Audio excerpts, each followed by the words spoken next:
لو عرفنا ويش في وسط الصدور من النوايا كان قدام السؤال أضع مفاهيم الإجابة. لكن علم الغيب عند اللي علم كل الخفايا، واحدا لصك والبيبان ما ينصك بابه، واحدا يعلم دبيب النمل من فوق الصفايا، كل مخلوق ما فوق الأرض حدد للشبابه، كل خلق يموت والمولى عليم بالبقايا، عارفا عمل العباد وعارفا عمل الذيابه، والعباد الله خلقها للعباده والنهاية، يمشي الإنسان بالدنيا مشوارا مشابه، وفيه من يمشي طريق الخير في كل النحايا، ومن مشى بأول طريق الخير تصل به ارتابه،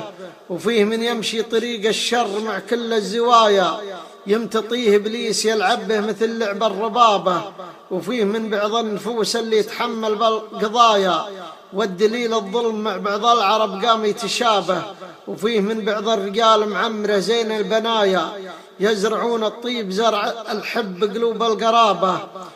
وبعدها بكتب جزيل الشعر وحث المطايا، ودي أكتب بالقلم كلمات من زين الكتابة، ودي أبعد عن مفاهيم الجهل وأهل الخطايا، واكتب الموضوع بالأفكار وزين اخطابه، والدروب اللي عليها كسروا كل الشظايا، طاح فيها اللي مع المشوار ما يحسب حسابه، غش المرسال في بعض السواليف اللوايا، والحكيم اللي يشوف الوضع قدامه يحكابه ما يسولفها مع العالم سواليف ودعاية، والرجل لأنه غزا يعرف خطاته من صوابه، من دخل بالمعركة ما عاد يحسب للمنايا، واعرف ان السيف في يمناك عزه من صابه، من دخل بالمعركة ما عاد يحسب للمنايا، واعرف ان السيف في يمناك عزه من صابه، والحكيم اللي يابد بالراي ما يبغى وصايا، والحكيم اللي يميز موقفه مع كل لابه، ما هو اللي ينقل حموله على متنه لوايا، موقفه ما ينحسب وسط العرب مثل الذبابة، ما يميز قابته